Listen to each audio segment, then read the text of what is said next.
Hi everyone and welcome back to our Glow Up Challenge, and it's day 3, and today we're going to talk about motivation. So I'm still being a human, and as I was writing this challenge the other day, I was sitting there and thinking, why am I still here? Why am I still working on it when I could go for a walk, watch the movie, read the book, do something else except being here and writing it?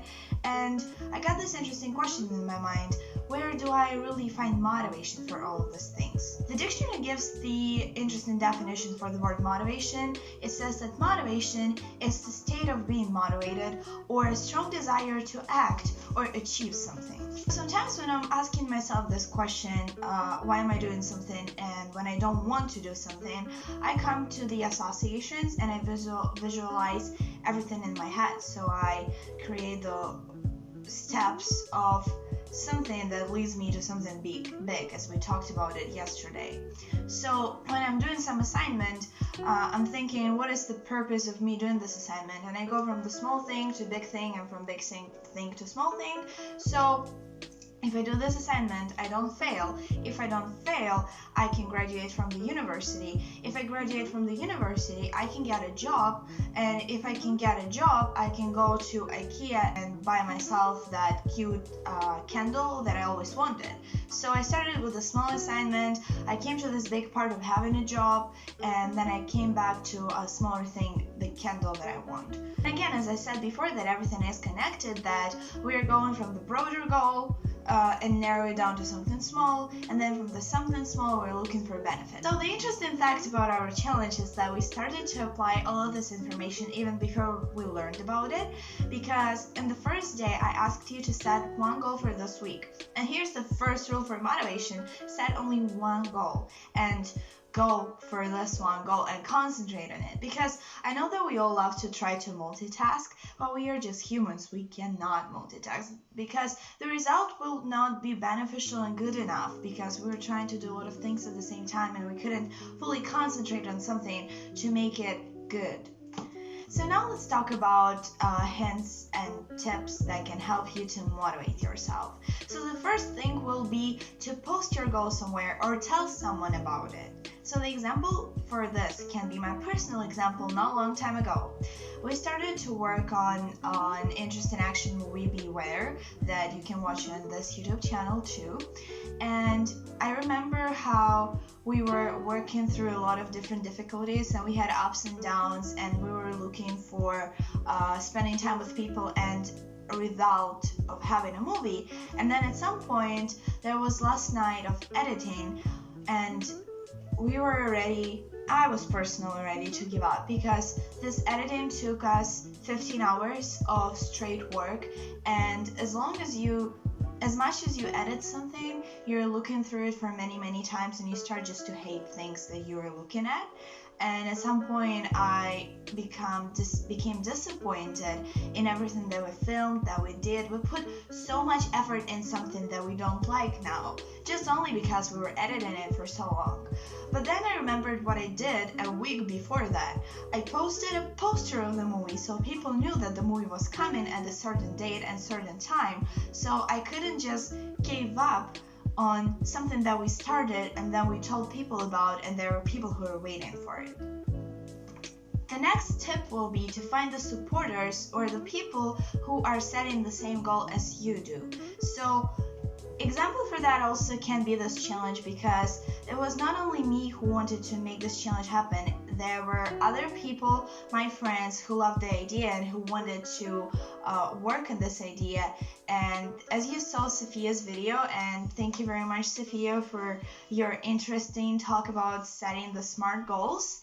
And we'll see some more videos from Sophia. So it's an example of, me finding a team of people who are working towards our goal together, because it's usually easier when you're not alone. The next tip will be start with the small steps. So again, we talked about that before, that we have to set the goal and then we have to evaluate what are the steps that we need to take before we achieve the goal. So it is really hard to contain that same motivation when you got inspired with the goal throughout all the ups and downs that you will have during the period of walking towards this goal. So it's really important to plan what are the particular things that you're gonna be doing and take the small steps, because if you take the small steps and it's not working out, you can try again and you'll be more there is a bigger chance that you'll try again the smaller step than if you fail something really big and then you got too disappointed for that. So for example, your goal will be to do the 100 push-ups at a time.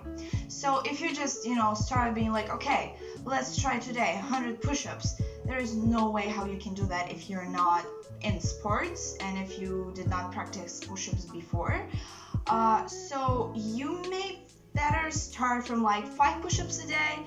You do 5 push-ups for like 3 days, then you add amount, you do like 7 or 10 push-ups the next 3 or 5 days, and then you just add, and then at some point you train your body and you come to 100 push-ups at a time. So if you fail to do the 5 push-ups, it's much more easier and that sounds more real that you will try again to do the 5 push-ups and do the other 100.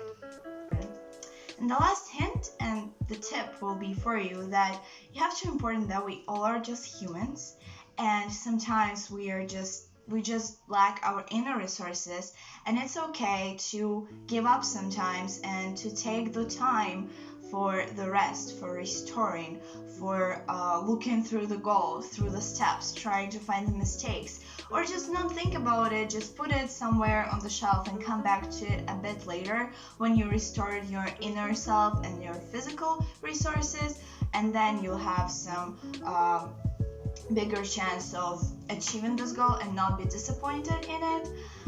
Because I hear a lot of people saying that they see that people around them are super active, super motivated, they're doing something, changing the world, and they find themselves being disappointed that they are not doing the same thing. And don't compare yourself to people. You have your own rhythms, your own speed, your own ideas, and your own goals, and you are the only one who knows better how to achieve them, what is the perfect timing for them, and when to have rest, because rest is also important. Before I conclude this whole day, I want to say a little bit more about the motivation. So when we're looking for motivation, we have to look for something broader, for these benefits and good impact on our life of achieving the goal that we talked about earlier, because you have to know why you want this goal to be achieved. What is the reason that you even set this goal? And if you know the reasons, and if you realize that there is not always everything goes perfect, and sometimes it's gonna be super hard, sometimes you're gonna be alone, sometimes you'll have your supporters, sometimes you won't have motivation, which is also okay.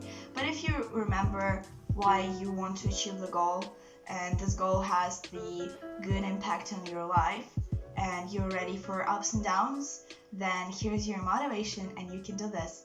I believe in you. Subscribe on Instagram, subscribe on this YouTube channel to see the other videos, and I'll see you tomorrow when we are going to be talking about self-love. Bye!